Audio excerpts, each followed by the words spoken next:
All right, hey, what's going on, everybody? Welcome to another edition of Wrestling with Heat. As always, I am your host, Kevin Garcia. I'm going to be joined by Hassan in just a minute, my good personal friend. We're going to discuss everything going on in the world of wrestling. We've got Goldberg returning to WWE. We've got the Jon Moxley is officially Jon Moxley, and he's going to be on the indie scene with a potential tease of him going to AEW. There's a lot of news going on. We're going to talk Raw, we're going to talk SmackDown, and I just want to interject too. I watched the NXT from like 2 weeks ago, and I found a gem of a match. I don't know if you guys have not seen it. It's Velveteen Dream and Buddy Murphy, SmackDown's own Buddy Murphy, returning to NXT. Of course, the former 205 Live champion, and he and Velveteen Dream tore it up. Velveteen Dream showed why he is arguably the best prospect in NXT right now, maybe the best overall worker. Yes, he's not as over as Johnny Gargano, but he will get there, I think, and he's seemingly number 2 right now. There's Gargano, then him, maybe Adam Cole, depending on how you rate them. NXT is not so hot right now. We've seen NXT get hotter. We've seen it be hotter in the last, however long it's been, 5-6 years now that NXT has been a real thing. But, I just wanted to briefly mention that. We're going to be discussing everything under the sun, like I said. So here we go, another edition of Wrestling with Heat. I got to remind you all, subscribe to iTunes. Leave us a review if you can. Subscribe to Google Play, Stitcher, Audio Boom, wherever you get your podcasts. And wrestlingwithheat.podbean.com is the website. And if you watch the YouTube version, it's going to be the YouTube channel at Wrestling with Heat. Please like and subscribe to the YouTube channel as well. Thank you, anyone that's listening. I really appreciate it.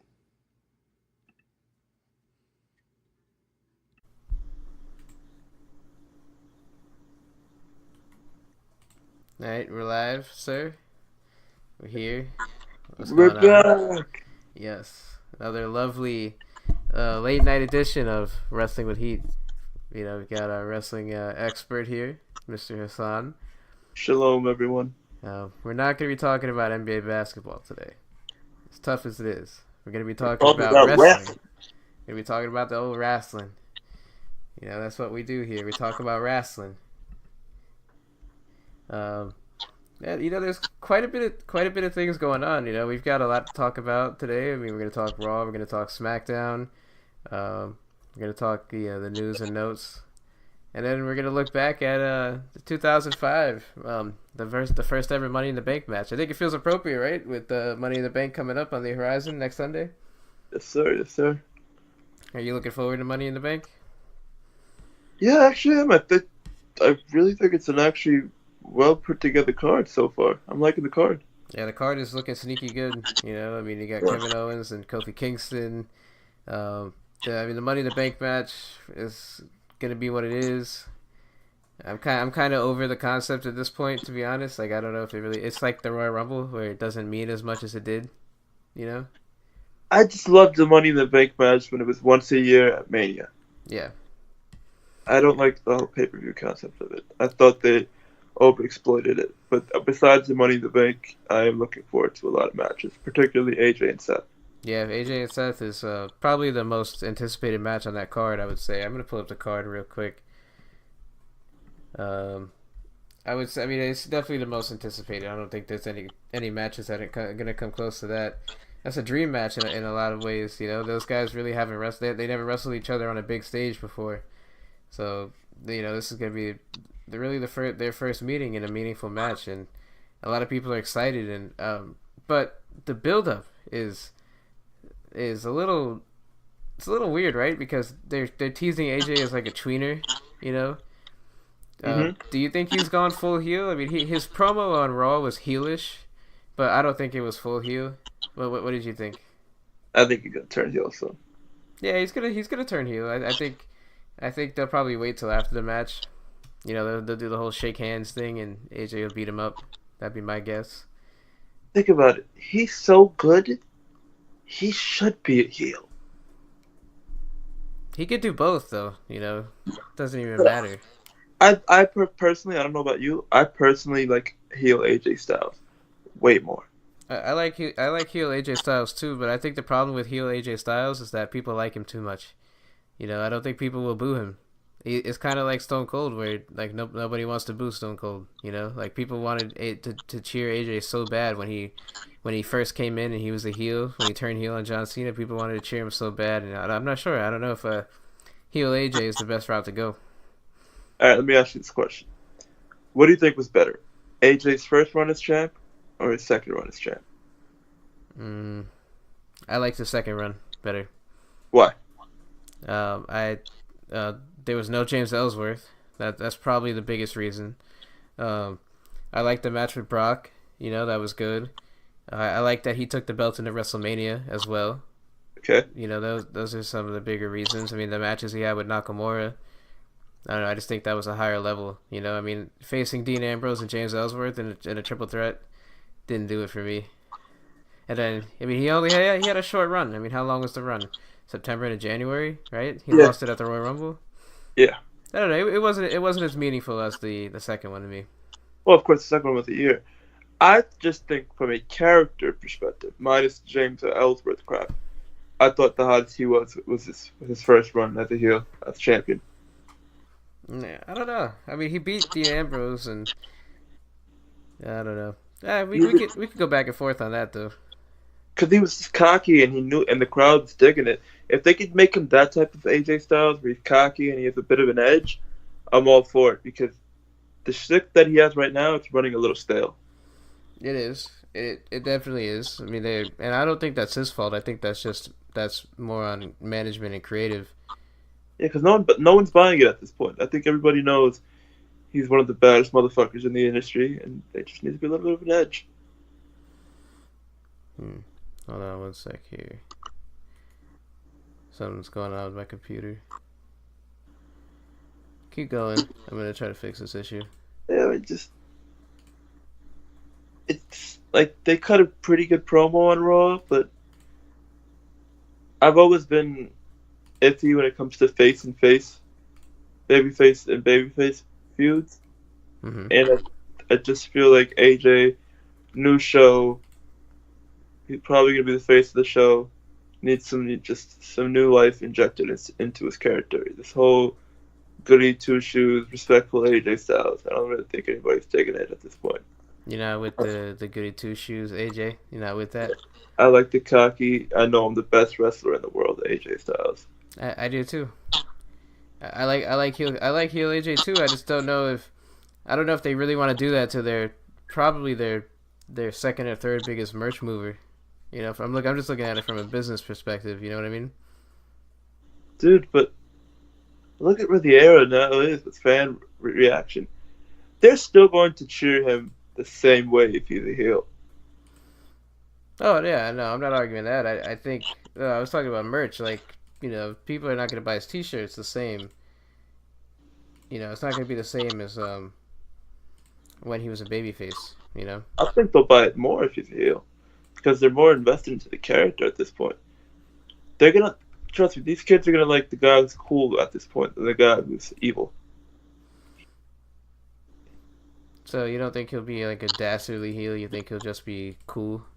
Dude, watch his entrance at No Mercy when he had a triple threat with Dean Ambrose and John Cena. The place popped crazy for AJ, and he was the heel. No, you're right. They did. They definitely did.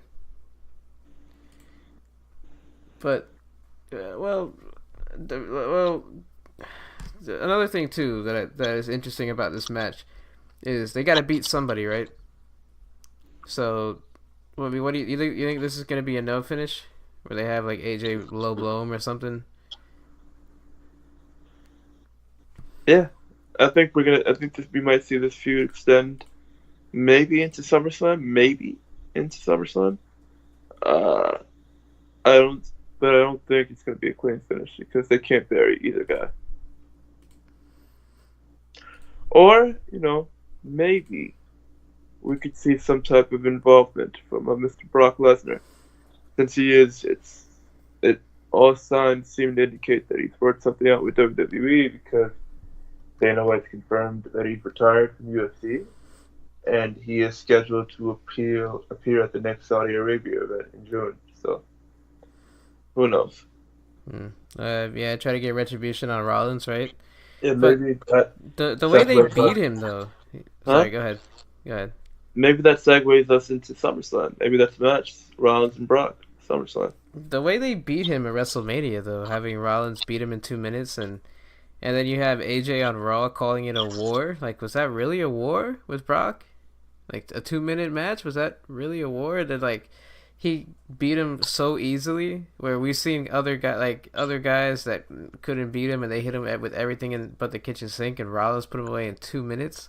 I don't know if they're gonna want to run that one back. I think that was just a bit of foreshadowing by WWE, just to remind you how much of a beast Brock Lesnar is, and they wanted just because WWE words things in a way where they want to program their audience to think a certain way, where they're basically trying to program it into your brain where every second, every minute you're facing Brock Lesnar feels like war because he's that much of a beast. Yeah, that's always been the gimmick. I think that talking about stale characters, man, that's a stale character as ever. Right? The whole Brock shtick. Like, aren't you over that, or is it? Am I the only one? Suplex City was the worst thing that happened to that man. Yeah, that made him like even more complacent than he already was. Because he found a way to work without actually working the minute Suplex City happened. So I'm looking at the Money in the Bank ladder match, the men's match, and it consists of Braun Strowman, Ricochet, Drew McIntyre, and Baron Corbin from Raw, and then Ali. Did he drop the first name? Is he no longer Mustafa Ali? Dropped it. He's not just Ali. And then we got Finn Balor and Andrade and Randy Orton. Just briefly, because we'll talk about this later on in the week. I'm sure we're gonna preview Money in the Bank, but wow, Yeah. that's really a pick'em, right? That looking at that lineup, that's a pick'em of who's gonna win. You really think so? 'Cause I feel like it's kind of obvious where they're gonna have one. Who do you think it's gonna be? Andrade? Drew. Yeah. I don't know, but I could also see it being Ricochet. I don't think they're that big on him yet. And I wouldn't be surprised if our boy Baron Corbin won it either. Yeah, I would not be shocked if Baron clickbait changed my channel. Fucking won that thing. I'd be happy as hell if Finn won it because Lord knows Finn deserves it. Yeah. Finn deserves anything better than what the hell he's been doing. Absolutely. Let's talk about Raw for a minute. We talked about the contract signing with Rollins and AJ. What did you think about the promos that the two guys had? I mean, I didn't think it was bad. I didn't think it was good. I thought it was it was just your regular babyface on babyface promo. It picked up a little bit of steam towards the end. It was hard. It was difficult to buy into it, right? Like Rollins does not come across as somebody that's really all that interested in mic work, right? Like he seems like he just doesn't care enough to try. He just seems like can the bell ring? Right, like he just wants to wrestle. But I'll give him credit though. There has been times where he's been very vulnerable and very honest with the crowd reaction. Like the promo he cut, I think a month ago before the Brock match, where he got emotional and teary-eyed. I felt that was real. Right. But generally speaking, no. I've never really seen Rollins as a guy that's very conveying of emotion on the mic. And a lot of people say Roman Reigns doesn't show emotion, but I think Rollins is worse. Honestly, I mean, he was good as a heel. Rollins was really good on the mic as a heel, but then ever since he turned babyface, he just feels stale. But what jumped out to me about this segment that I really didn't like was the fact that they made it all about Brock Lesnar. Like Seth Rollins' big comeback is, oh, you've never beat Brock Lesnar. Like, what the hell does that? What does that have to do with anything? Like, why is that relevant? Foreshadowing. Yeah, I suppose I could see the interference that you were saying. just based on that segment of the promo. I was watching it, I'm like, why? Like, why are they talking about Brock when they could just they could easily build this as a dream match. Like, this is a match here, if there's ever been a match that doesn't need a babyface versus heel. You know, like, you could literally just build this as two larger-than-life guys going one-on-one for the first time and just be done with it. And whoever wins, wins. Like, nobody needs to lose. Like, they don't need to do a no finish. They don't need to do interference. They could just have Rollins beat AJ, keep the title. Like, AJ's going to be fine with a loss. It doesn't matter, you know? Yeah, AJ's one of the rare guys where he's, like, bulletproof to take L's. Like, he's those guys where he could take an L and not look bad. Yeah, they could beat him. They could beat him 100 times, and I don't think anybody would care. Because AJ has two things that will always work in his favor. So it doesn't matter if AJ wins or loses. He can work, and he knows how to get over. Yeah, he makes you believe in everything that he says, and he makes you believe in him in the ring.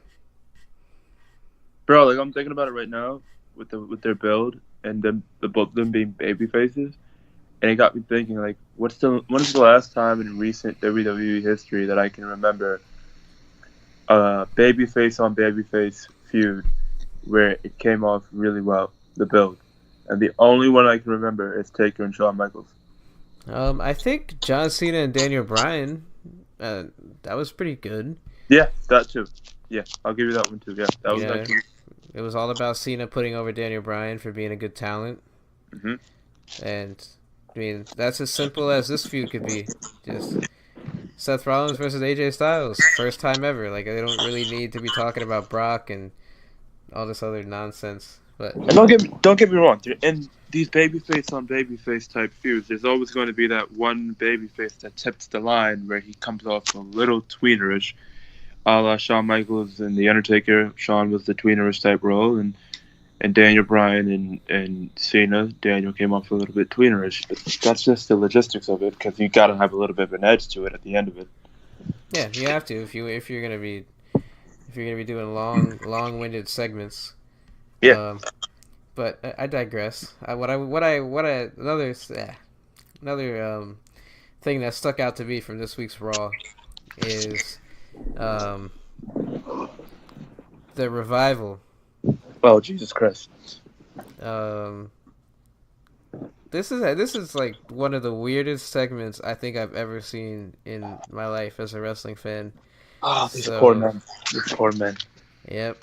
We got the Usos in the back showing us in the bathroom, I guess, or the locker room, whatever it was, showing us the Revival in the shower. And Scott Dawson was getting his back shaved by Dash Wilder, I think. I don't know. I always get them confused. Poor guy. Their contracts are up in June 2020. I can assure you, they are counting down the days and the months. I don't understand how this works in wrestling. So I just want to make this. Maybe the audience, whoever will hear this, can help me. So let me get this straight. You don't want to be working somewhere where you've signed a contract for X amount of years where you are mandated to work. You go to that company and say, I no longer want to work for this company. I would like to be released of my contract and the dates that I'm mandated to work. I'd like to be released. And that company says to you, no. So basically, they're forcing you against your will to stay.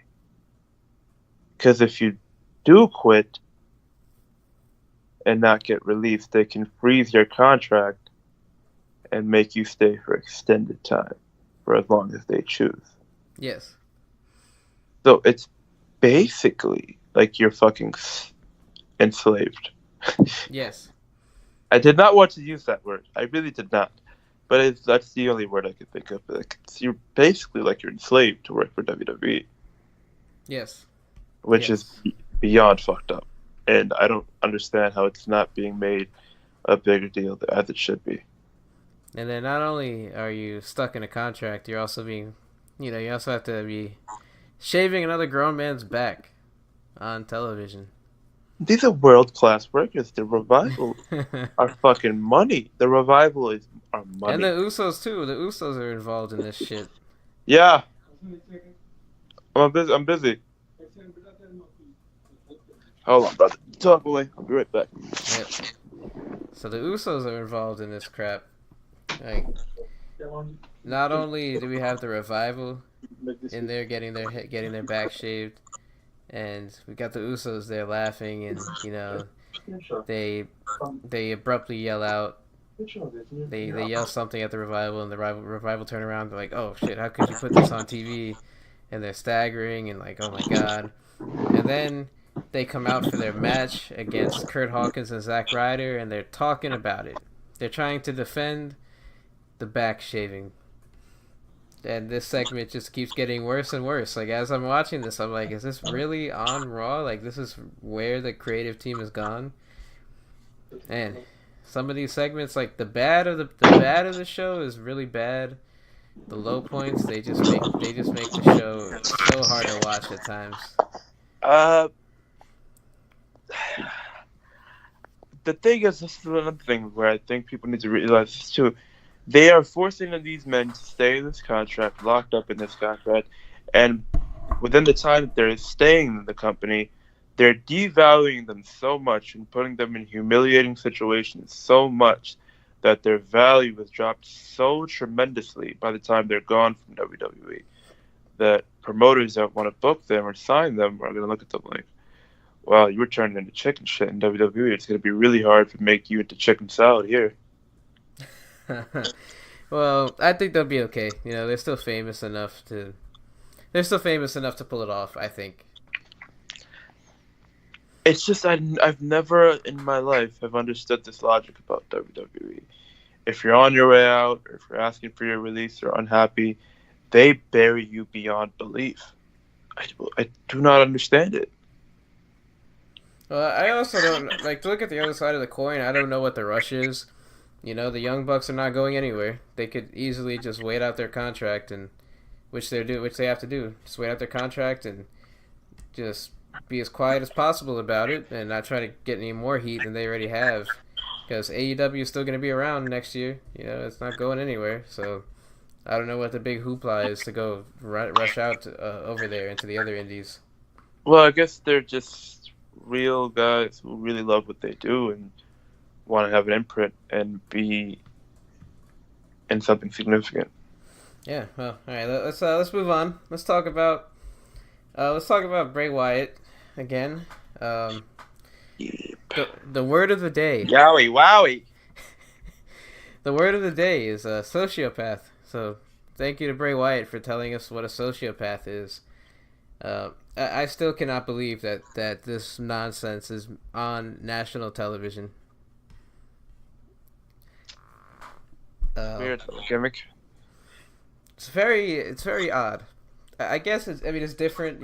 Different is always good, or different's always controversial, or it's always polarizing. I guess I should say, because people are going to be talking about it. But I don't know. I just don't know if Bray Wyatt is salvageable, and I don't know where the hell this is going to go. Like, how long is he going to be doing this for? This whole Sesame Street type deal. I know you hate it. Yeah, it's really awful. It's one of the worst things I've ever seen. It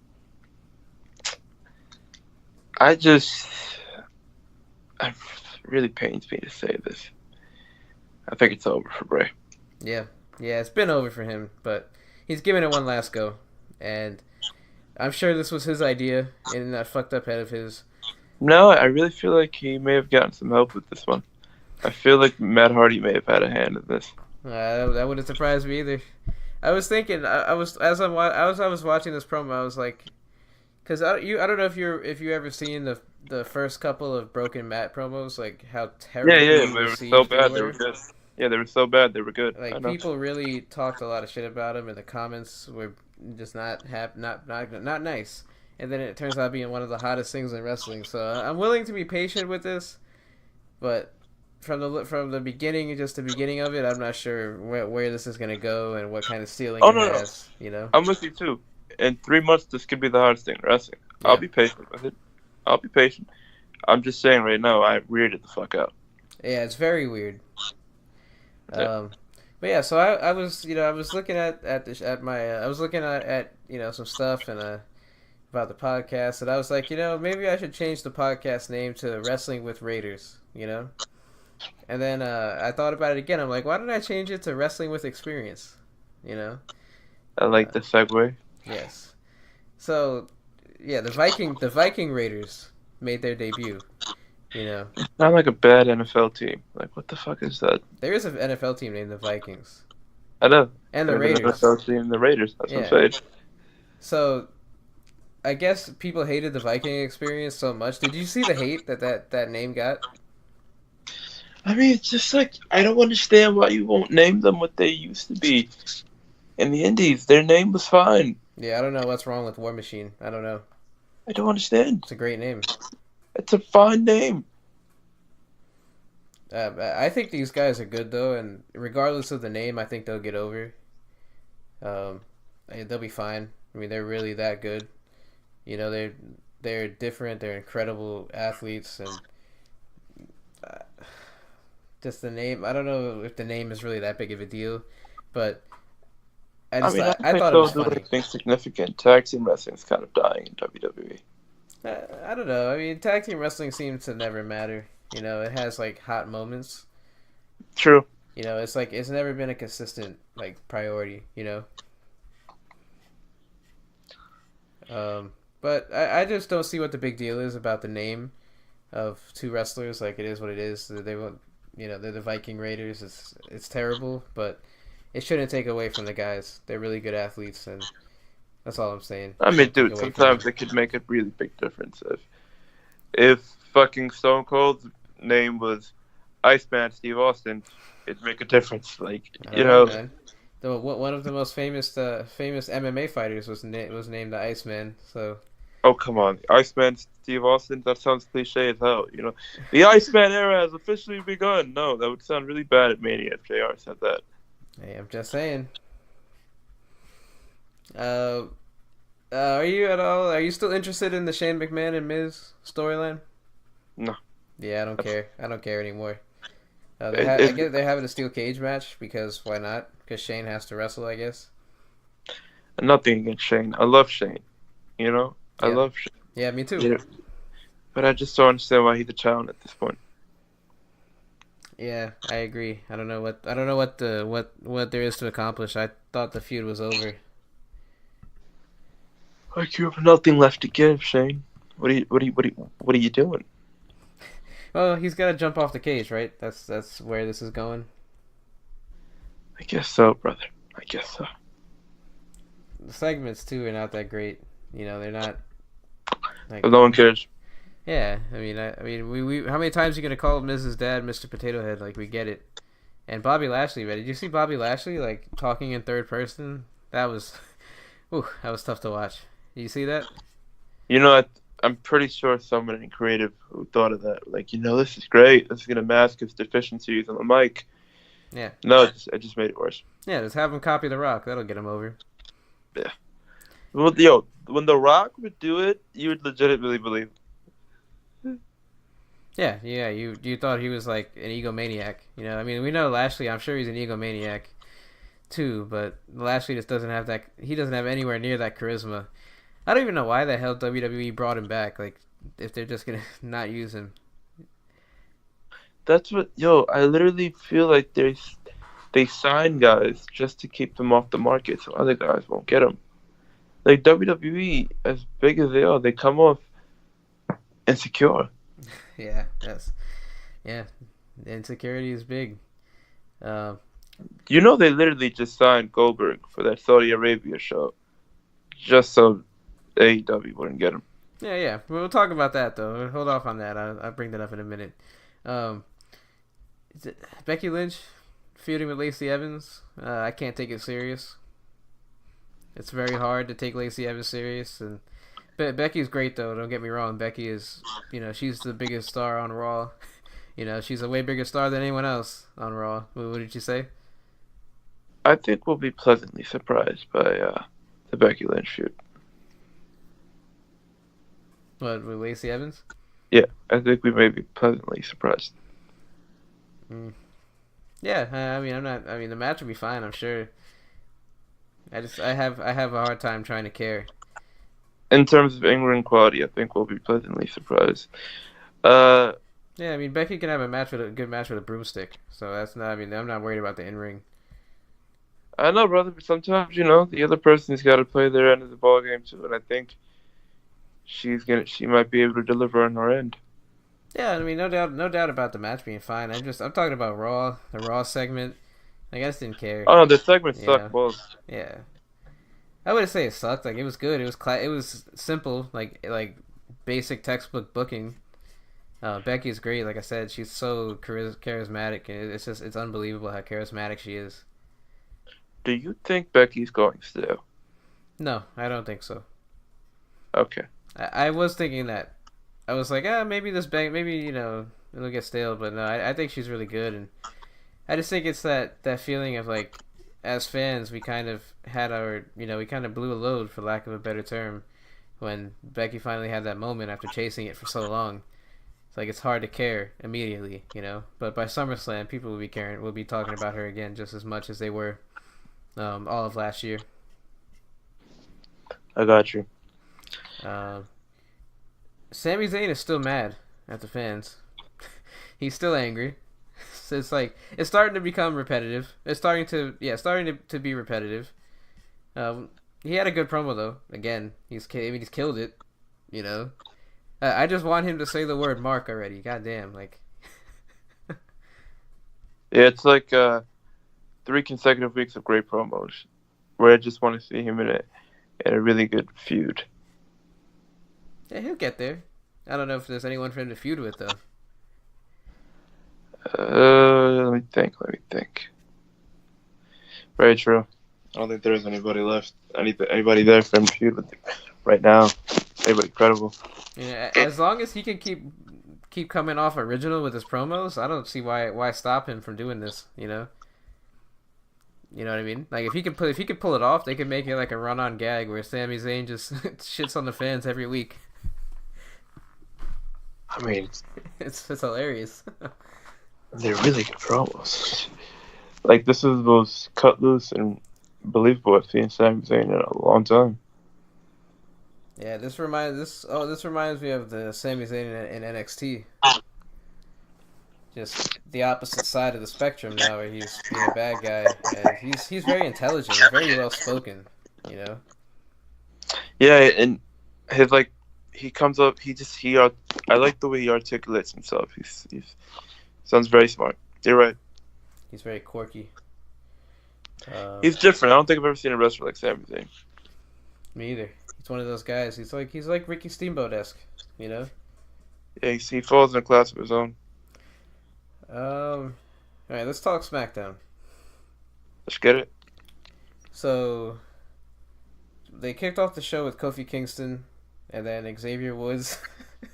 Kofi Kingston and Kevin Owens. They kicked off the show with. Then Xavier Woods got tired of Kevin Owens talking smack to Kofi, so he ran out like a good old soldier. Wow, this was silly as shit, wasn't it? Having Xavier fight Kofi's battles, and then Kofi's in the back. Like,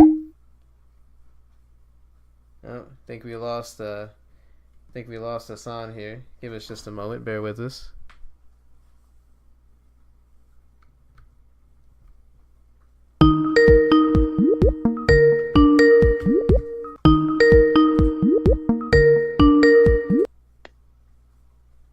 Got disconnected there.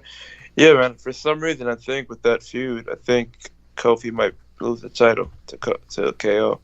Say that again? I think Kofi might lose the title to KO. Right away, you think? Eventually. At the end of the feud, I think KO's going to win it. I think KO as heel. Going too fast there, boy. Back up just 1 second. My bad. No, you're good. I want to ask you this. Do you think Kofi is a good champion? I mean, he's only been champion for like 3 weeks, but yeah, he's a fine champion. Like, is it a little tough to take him serious just because like how he's been positioned the last decade? A little, but I think the narrative of that can be decided after this match with KO. Yeah, It is rather tough though, because it's nothing personal. It's just where he's been in the totem pole the last 10 years. right. And on top of that too, I also find it hard to buy into the whole story about Kofi being brokenhearted about KO turning on him. You know, like I just it's hard to buy.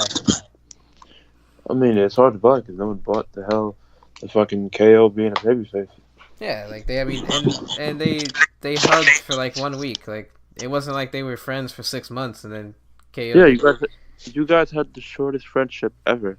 Yeah. Yeah, I don't know. Well, what were you saying though about Kevin Owens? I think he's gonna win the title. Yeah, I think so too. I think he's clearly the bigger star. And he's not a better. I don't think he's a better worker than Kofi, but Owens just a better character. You could take him. You could take him somewhat serious still. You know, they haven't really killed him off. Yeah, I just feel like a heel maniacal KO as champ could carry SmackDown. Yeah, I agree. I agree. I mean, right now he's their biggest star. I would say. I mean, aside from Roman Reigns, you know, he's the biggest heel they got, and he's got the most charisma. You know, I mean, Finn Balor's up there, but Finn Balor is stuck in that mid-card scene. He probably won't ever get out. Hopefully, one day I'll keep some hope. Yeah, that segment was what it was. Then we had Becky Lynch and Bayley. I mean, it was like a squash match almost. It felt like it. I don't know. I don't know. I don't care about it. Do you think it's over for Bayley? No. I think if she turns heel, she's got a run in her. So it's not lost. No, I don't think so. I think she's too good of a worker. You know, she's too good of a wrestler. I think a heel turn will help her. Hopefully, brother. Because I do think there's some hidden, really good talent in her still. Yeah, she's one of the best performers they got overall. You know, not just for women. She's one of the best performers overall. Definitely. Roman Reigns cut a promo on Shane, which I thought was funny, where he's like, you know, your daddy owns this company, not you. I thought that was funny. I thought it was actually a solid promo. I mean, I do think they've put him in an awkward type of first feud now that he's back, but I think they're just still in that process of easing him back in.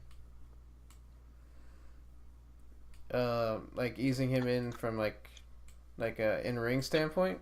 Yeah. Yeah, I think so.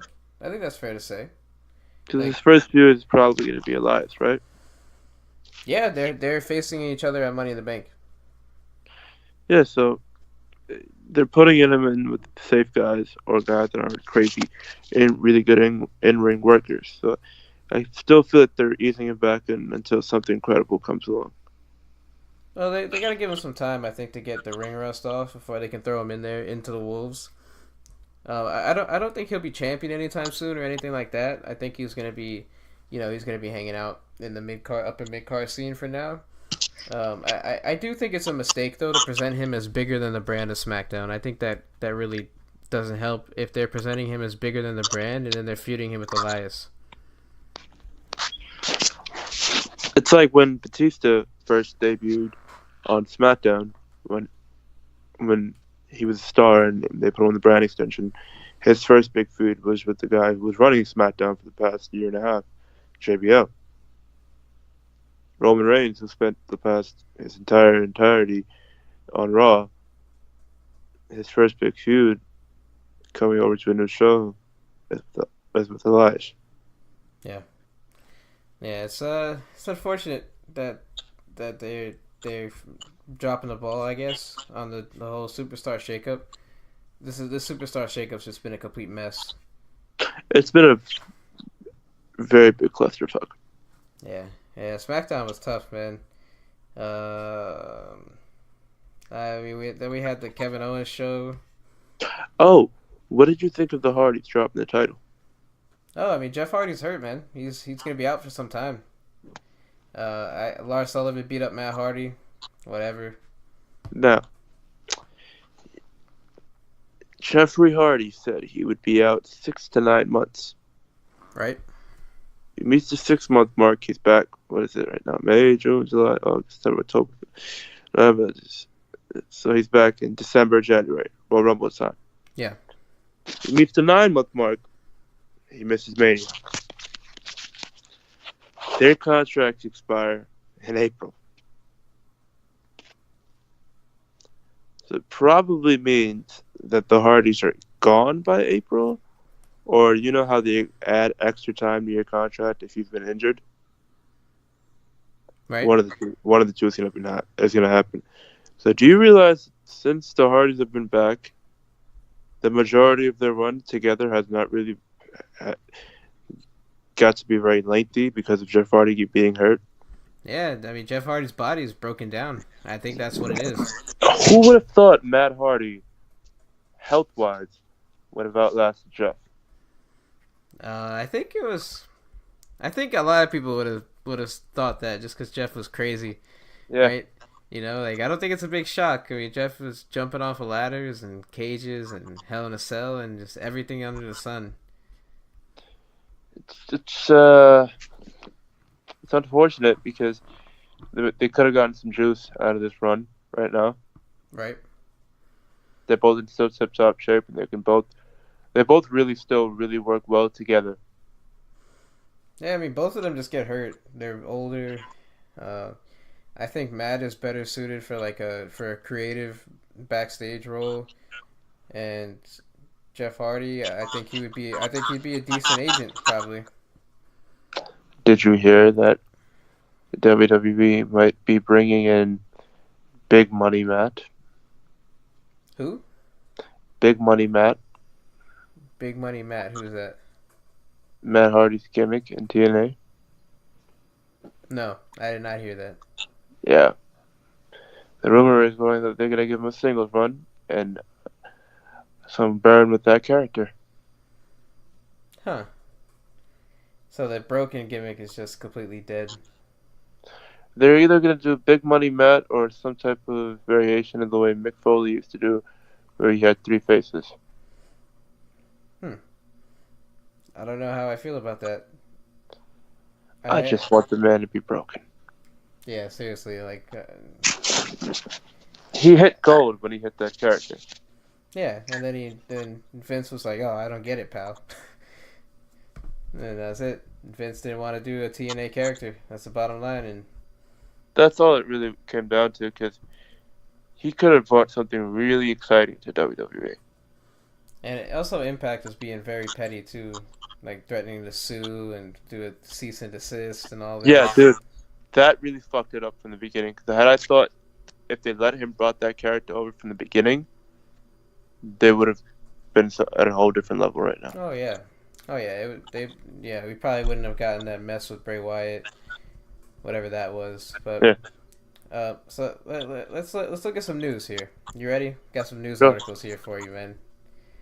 So Bill Goldberg, the legendary Bill Goldberg, has signed a deal with WWE, and he is going to appear at the June 7th Saudi Arabia show.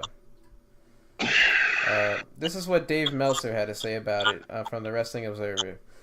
Quote, "The Bill Goldberg deal. They called Bill Goldberg. Obviously, Bill Goldberg did not call them. And the Bill Goldberg deal is to sign him to a deal which they wouldn't have done except they feared that he would go to AEW. And they wanted to make sure that there was no mainstream guy that they can add to the roster that might get them off. That curiosity that might get viewership or anything like that." So Meltzer's insinuating that Goldberg was signed strictly to keep him from going to AEW. But the question I have is, do you think AEW really wanted Bill Goldberg? I mean, I know they had interest. I know they were following each other on Twitter and Instagram. I mean, I don't think they had intention of bringing him on as a full-on talent and being Goldberg of the old day Goldberg. Maybe some sporadic appearances to add some eyeballs to the product. But even if they did, WWE, are you that insecure? Are you that insecure?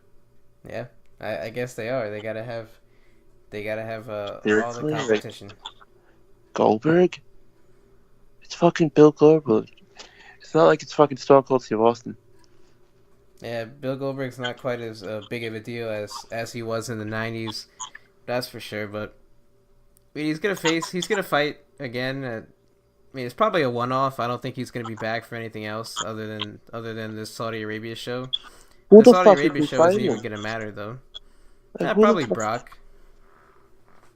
Like, my whole thing is like, who the fuck are you fighting? You had such a great send-off. Why are you back? Money talks. His last run was great. Money talks. I mean, they offered him like $7 million probably or whatever, Oh, $4 yeah, million well, dollars. You know. dude, that's Saudi money. They're probably throwing money like it's nothing. Yeah, like here, come wrestle 10 minutes. Come wrestle for 10 minutes, and we'll do this stupid ass tournament, and you could be in it, and you know. Yeah, I don't think it's gonna affect much though. Like I don't think Goldberg is gonna entice people to sign up for the WWE network. Well, think about it like this: Batista's gone. Kurt Angle's retired. Jericho is not going to be working with WWE, at least for the next 3 years. Taker is back into the fold because they've re-signed him. Yeah, Triple H will probably be working next year's Mania. They need more old school names to be working that Mania because they are obsessed with nostalgia. So Goldberg could fit that. Can you talk up a little? Can you talk a little louder, bro? Can't hear you. Fuck you. Now, what I'm saying, they probably need more old school names to fill in that nostalgia thing that they like doing. So I would not be shocked if Bill Goldberg would be working with WWE more going forward. Yeah, it's definitely gonna happen. They're gonna need. They gotta fill a void, like you said. Jericho's not there, but you know where Jericho is. Did you see that he's gonna be working in New Japan again? Yeah. He mentioned that though, like right after he signed his AEW contract, that was one of the best contracts that he signed because they were still enabling him to work with New Japan. Yeah, he's gonna be facing Okada for the IWGP Championship at can't remember the pay-per-view, their summer show. Slipping my mind, but Dominion. That's it, Dominion. It's gonna be a must-see match. Jericho's great. Okada's maybe the best wrestler in the world right now. I'm looking forward to it. He's 48 and he's still at the top of his game. Seriously. And he's not in WWE. That's amazing. Seriously. And Jericho's also in the news too for calling out a fan that was defending Leo Rush. Leo Rush, as I was smart enough to before we got on this, is Leo Rush is a bit of an ego guy. He didn't want to do the quote unquote rookie initiation, carrying the veterans' bags and showing respect. He didn't respect anyone in the business, and somebody on Twitter wrote at Chris Jericho, "I'm sorry, but if I was a big star in WWE, I would never make the young guys carry my bag. It's an exercise in humiliation designed by bitter mid-carders who need to constantly be told how great they are because they have little accomplishment to do it for them." And then Jericho responds by saying, "Key statement there is if I was a big star in WWE. You're not, so you don't know the respect and dedication you need to make it to WWE." I mean, he's right. It's WWE. It's the cream of the top. It's the cream of the top. It's the most difficult company to get into. Do you understand how many wrestlers are out there? A lot. Thousands. Like, dude, it's not easy getting there. It took AJ fucking Styles, the best wrestler in the world, bar none in many people's opinion, 15 fucking years to get there. It's not an easy place to get to. You have to pay your dues and then pay respects to the business when you get there. The wrestling business, that's weird and as quirky and as favoritism like it as it is, at the end of the day, it is also about respect. Yeah, that's what it all comes down to. And Leo Rush, if you believe the rumors, Leo Rush seems to have no respect, and he's got himself in some heat with WWE. He's been off TV, if I'm correct, for the last couple of weeks. I mean, do you think he's done? I think he's going to be back on NXT. I think he may be released. He could be released though. Yes. Yeah, definitely wouldn't rule it out. Let's see. So we've got Dean Ambrose, or Jon Moxley as he's known now, changed his Twitter handle to Jon Moxley. He released a teaser video essentially of him breaking out of WWE jail on his Twitter page. It was a great video. I know you saw it. But did you see the clue of the pair of dice in the video that were at 2-5 to possibly signal him showing up at Double or Nothing on May 25th? Yes, I did. It was a very subtle clue, but I did see it. I was excited. That whole promo was amazing and refreshing. Yeah, this is a side of Dean Ambrose that we've been waiting to see. And like the video is showing that he's going to be an animal now that he's out of WWE jail. He's going to get to be himself again, and I think we're all going to be in for a hell of a ride. I mean, and if anyone has any doubt, just go to YouTube and go to YouTube and just type up Jon Moxley promos. His promos as Jon Moxley were insane. Yeah, he's a different kind of guy, man. He reminds me a lot of Brian Pillman. That with like a Joker twist to it. Yeah, very unique, very all over the place. Good stuff, all over the place in a good way. Yeah, like I haven't seen a lot of talent out there like Dean Ambrose. Yeah, he's a one of a kind talent. He'll be an asset to AEW, and I'm hoping he does show up at Double or Nothing. But if you were a betting man, would you bet that he's going to be there May 25th? I wouldn't bet it, but I wouldn't be shocked. Yeah, what do you think it is? Like an 80% chance? 85. Oh, I also saw some rumors. I don't know if you saw this as too, that Impact was making a play for Dean Ambrose. Do you think he was signed with Impact? I think it's on either or. I think what he's looking for, I think, most is creative freedom. Both companies would give him that creative freedom. Do you think he could get a Jericho deal where he can do other dates for other companies? Yeah, I definitely think he can get a Jericho deal.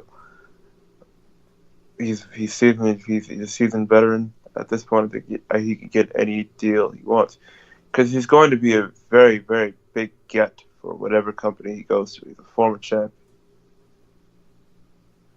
So he's going to be a big get. I think he would just go to AEW because it's the idea from starting something from the ground up. Yeah, that's for sure. And a company that, AEW has not fucked up so many times like TNA had. And just think about what TNA could have been, Yeah. And he immediately gets to inject himself as one of the faces of the company. So while we're speaking about Double or Nothing, CM Punk has been, heavily rumored to show up at Double or Nothing after appearing at an indie show. Did you see that when he appeared at an indie show in a mask? Yes, I did. I don't even know what to say about that. I'll leave that for another time, I guess. But he's got a commentary job for an MMA event in California on the 25th, so he won't be there at Double or Nothing, seemingly. That's what it would rule out. But do you think CM Punk will ever come back to wrestling? Do you think he's done forever? I think he's done forever. Yeah, I would never say never, just because the Ultimate Warrior came back, Bruno Sammartino came back, so I would never say never, but it's not looking likely that he'll ever be back in a wrestling ring. Don't get me wrong, him showing up to that independent event clouded a little bit of judgment, And my thought process, like, well, I mean, if you really wanted to stay away from it, if you were really, really over it, you wouldn't even be near anything to do with it. Hey, money talks, right? It's an indie show, for Christ's sakes, bro. I know. I'm sure he got some money though. See how many people were there? It was like Yeah. in the hundreds. Hey, that doesn't change anything. That GTS still look clean though. Yes, sir. He still got it. That and every time I think he could come back, I just recall and remember the comments he made in his pod, which makes me think he's never coming back. Yeah, it's not likely, you know. But yeah, so what was I gonna say? Oh, another story. The rumors about tomorrow night's Raw. I know you want to talk about this. Yeah, Roman Reigns has been drafted back to Raw. Yeah, so it's looking like Roman Reigns is going back to Raw. So Raw is going to have Becky Lynch, Roman Reigns, AJ Styles, and Seth Rollins. And SmackDown will have Charlotte and Andrade. And Ali. Finn Balor. Yeah. I mean, let's see why he's there tomorrow, but he's showing up for Raw tomorrow. We don't know why, though. Yeah, if he's kicking off the show at 8 p.m. Not 7, 8. Yep, 8 p.m. Eastern, sharp. It just, I don't understand. They've executed the brand extension so horribly that I just think there should be no brand extension at this point. They always do this. They give up on the brand extension after a few years. 02 through 04, it really worked. I agree. No, 02 through 05, it really worked. Yeah, then it just got stale and eventually went away. Yeah. Because they legitimately kept the talent separated. So it really felt like you were watching a different show every week. Yeah, now you've got Becky on both shows. You got Roman showing up on Raw for God knows why. I don't even know why. Like, what is... I mean, are they that desperate for ratings that they got to put Roman Reigns on Raw again? I think it's a Hail Mary for ratings because what I've been reading saying it seems that the ratings are historically low right now. So bad to the point where it has other cable providers looking at AEW like, should we invest in wrestling right now? Yeah, I think AEW will be fine. I think wrestling as a whole will be fine. I just think the way people watch television has changed, you know, and right? Wouldn't you agree? I mean, yeah, and the attention span of the audience is so thin at this point where if you give them 20 seconds of pure boredom, you've lost them. There's 1,000,001 other things to watch. Exactly. But I also think it's just a testament of where the hierarchy of just input has gone with wrestling, because there used to be times where you could just tell like these people really handcrafted the show so seamlessly and perfectly, where everything fell together so perfectly creatively. You're just like, wow, I just watched 2 or 3 great hours of wrestling. Now it just feels so lumped up together. It just produces such a clusterfuck product. Did you see that Joey Ryan has allegedly signed with WWE? Dude, out of all the talent that I thought would never go there, that one I'm shocked, because his gimmick is rated XXX as hell. Yeah, I don't know. What is he going to do in WWE? What's he going to replace with his penis gimmick? His hand? Like, I'm shocked. Yeah, he's going to have people hold his hands? Because his gimmick was literally his penis. I think he's going to AEW. I don't know if he'll go to WWE. I mean, he'd fit AEW like a glove. Yeah. He worked all in. Yeah, he was great. He was one of the highlights of the show. That whole penis druid act. It was hilarious. You know who I'm really big on that AEW signed? You know the name of that kid who shows up with like the polo scarf? Yeah, MJW. I'm big on him. I see something in that or kid. Or MJF. I don't know. I think it's MJF actually. He's got really good charisma. Yeah, he plays the heel really well too. Yeah, he's really good at drawing hate. Like he caught my eye when I watched All In. I'm like, he has presence. Hmm. I'm thinking of Joey Ryan in WWE. I mean, he said farewell to the Indies. You know, he posting that show. I mean, that shirt rather. He's making that shirt. He seems like a guy that I just don't see what is he gonna do in WWE? Be an agent, I guess. Like, there's I no guess way they're gonna that put him on maybe he's winding camera. down. Yeah, because he is in his 40s, but like that gimmick will never be on WWE television ever. No, never. Not in this day and age. He'd be great in Ever. the Attitude Era, though. Yes, it would. It'd be money in the Attitude Era. He'd probably be one. He would probably have been one of the biggest stars in the Attitude Era had he Yeah, had this gimmick in 1999. yeah, he'd be better than Val Venis. Oh, he'd be huge.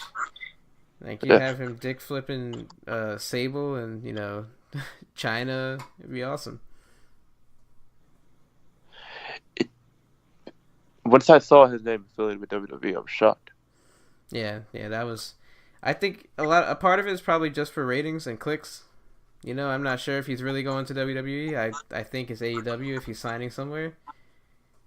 I hope. I just can't see it. Can't see him going to WWE. It's just completely random.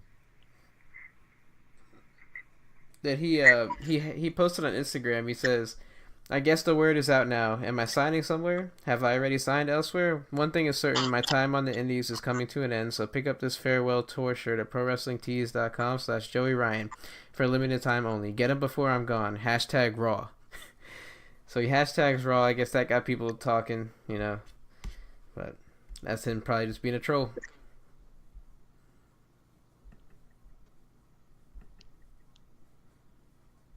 Did I lose you? Still there? Yes, you did. Now I'm playing. Did you ask me something? Yeah, I was just saying that Joey Ryan # Raw on Instagram, and it got people fired up. Oh, I think it's trolling. Yeah, definitely. If I had to follow my gut on Joey Ryan, I think he's AEW bound. Yeah, that's what it seems like. Well, yeah, we got any other news that you want to throw out there? Yeah, actually, on the topic of CM Punk, I forgot what writer said this on his podcast or something, but apparently WWE has shown interest in bringing back CM Punk. It's a quote saying that they would love to have him back. I saw that too, and I don't know if that was just clicks too. I don't know. I think it was an ex-writer. I don't think it was a current WWE writer. Let's see if I can find it. The audacity of WWE. Let me see.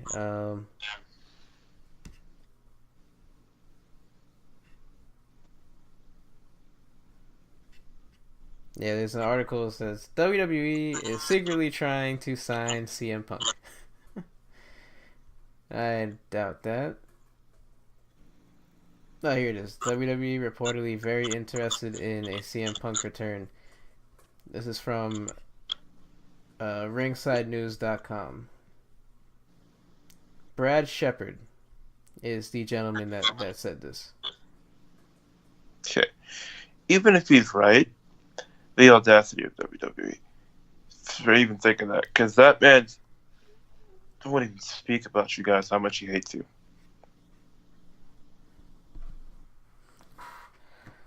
The CM Punk thing though, like, I'm just so over it.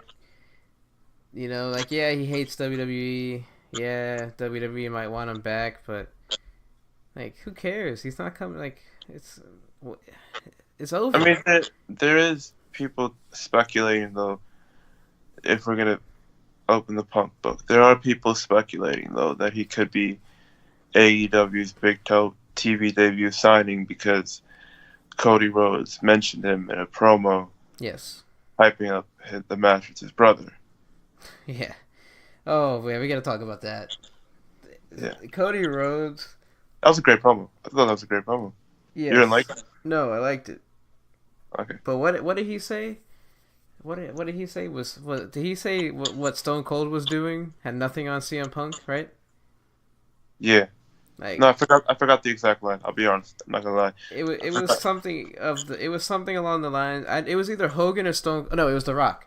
It was The Rock. He pretty much said that The Rock has nothing on CM Punk on the mic. Hmm. No, okay, I think he's wrong, Yeah, yeah, but even him saying that, he's already begun a creative direction that WWE has never even tried to do. Because in WWE world, that's like a topic that's off topic that you never talk about, which is saying anything demeaning or diminishing against the Attitude Era. So he's already creatively starting a bit of a feud that's never been done, where it's the new school trying to go against the Attitude Era. I like it. Think about that. We've never had that. Anytime you see anybody speak about the Attitude Era, it's a very honorary way, respectful, grand time, nostalgic way. This is the first time we're seeing somebody say, hey, our era's better than the Attitude Era. We're against the grain. We had more defining moments. Yeah, but it was one moment. It was one promo from Punk. Yeah, Yes, no, Punk yes. had one moment where he took fame by the balls and said, fuck it, I'm taking it. Yeah, he's made his living ever since off of that one historical moment, and yeah, it was an incredible moment, and yes, that may have been better than anything that happened in the Attitude Era. You know, it may have been. It was definitely it definitely had people thinking it was real. You know, I mean, they executed it so perfectly. Cutting the mic as he's talking about Vince McMahon and be a star. Him leaving him by the side of the stage, yeah. Yeah, it was great stuff. It was awesome. You know, and I think Cody's a smart businessman. You know, he's throwing out the little teaser there. If Punk is the guy that they're holding as a tease or as a surprise appearance, you know, if Punk is that guy, he's starting the promotion out. He's starting it out very easily by putting Punk over huge. I didn't realize Cody got that good on the mic. He's improved a lot. Yeah, you probably haven't been paying much attention to the indies. Yeah, it's night and day improvement. Yeah, Cody was a top 5 performer to me last year in wrestling overall. He was that good last year, man. Cody really has stepped his shit up. You know, overall performer. I mean, he's not like, if you're into athletics and flips and all that shit, he's not that guy. But storytelling and promos and believability in his character, that's all Cody all day. My whole thing is, if Punk is their big TV signing debut, that is an absolute game changer. Do you think enough people will care? Like do you think like realistically, do you think like people like let me reword that. The people that loved CM Punk back in 2011 that stopped watching wrestling the day that he walked away from WWE. Do you think those people will look and say, "Oh, CM Punk is back in wrestling," and then they're going to be like, "AEW, what is that?" Like, do you think people will care enough to go out of their way to check this product out that left WWE when Punk left? Yeah, because there's a part of that audience that's so clamoring for that, and that's why that part of that audience is so excited. No, I'm talking about the people that stopped watching WWE when Punk left. Yeah, I think it'd get them interested in AEW and watching wrestling again. I mean, that's what Punk did for a lot of people with that promo. He made wrestling cool again, fun again, made you want to watch it again. Him just showing up at AEW would bring that same energy back to that product. Yeah, it would be a game changer, like you said. Dude, that guy made wrestling fun again. He did. He like had Attitude Era fun again. He made like wrestling fun again, like Attitude Era type fun. Like CM Punk, he's been gone for what, 5 years now? Yeah, 5 years. They're still chanting CM Punk. Yeah, they love him. They're chanting his name. He's a hot commodity. They're still chanting. It's almost been nearly half a decade long, and they're still chanting CM motherfucking Punk. That's powerful, man. Yeah, no, it is. It is powerful, and it can't be denied. No, but he had an effect on that audience that I don't. That's the only selfish part of me that wishes he still would come back to wrestling, because I don't think he realized that effect full-heartedly that he had on that audience. I think his attitude would be different if he had that endearment since the time he came to WWE. You know what I mean? Like if he was that big star from the moment he stepped foot through the door, but because like he went years and years of people not caring about him, I think that changed his mindset a little bit. Yeah, it made him to a better performer, and I honestly do think had he left WWE when he originally intended to leave in 2012 before re-signing, I honestly think Punk would have still been wrestling today. Yeah, he could have changed the game there if he had left in 2012 and gone to like Ring of Honor or gone to wherever, Ring of Honor, Impact. He could have He changed could have been things. doing what Jericho was doing before Jericho did it. Yeah, and it would have been arguably bigger. I mean, yeah, he was red hot. Everybody wanted him after he left WWE. Yeah, and then I just that money talked. That WWE money got him. Yeah, the whole CM Punk fascination is interesting because I think he's a guy that a lot of people will say, maybe like this generation coming up. I think a lot of people will say, yeah, CM Punk was my favorite wrestler. Yeah, and for a lot of people, that fan base that stopped watching after the Attitude Era, he's the reason why they started watching again. Yeah, and he was damn good. He was different. He was one of the best ever on the mic. If AEW could pull it off, if they get Punk, it would be the biggest acquisition they could, probably the biggest acquisition they can make aside from getting John Cena or Roman Reigns. I mean, I think those are the only two guys, right, that are probably bigger than Punk. At this point, in terms of star power, yeah, but I mean, even those guys that you named right now, they can't get a pop or have the star power that CM Punk does. I think, but like if you get a John Cena, the mainstream, like just the mainstream coverage that would get, everybody would be talking about that. If like, oh, John Cena leaves WWE, John Cena, I totally feel you, but like you remember that fan base at All In? Yeah. I truly think that's the fan base and the target audience that AEW is trying to go after. No, yeah, I mean, there's no sense in even speculating about John Cena going to AEW or even like imagining it because it wouldn't happen, No, I'm saying in the sense of even if they got Cena, the type of audience they're trying to go for, I think would shit all over it because they want pure wrestling. Damn. Yes, I mean, people were behind Cena this year at WrestleMania when he came out as the Doctor of Thugonomics. Oh, he got a great pop. Yeah, I was happy as hell. Yeah, it's good to see. I can't wait for all Double or Nothing. I can't wait for it. Oh man, I can't wait either. We're gonna have to preview that show in full. Yeah. Yeah. So I really feel like they're gonna do something special for that show. Yeah. Well, I mean, are you ready to get out of here? Take it home. It is 3 a.m. Yes. Late night taping. Yeah, we'll be back. We'll be back sometime this week, maybe Friday, Saturday, doing a Money in the Bank preview. The go home edition of Raw and SmackDown will certainly shape the road to Money in the Bank. And yeah, we'll see where this glorious world of professional wrestling takes us. But for now, podcast is available on iTunes, Google Play, wrestlingwithheat.podbean.com, everywhere you get your podcasts. Yeah, so we're out of here, man. Thank you, Hassan, for doing this as always. No doubt.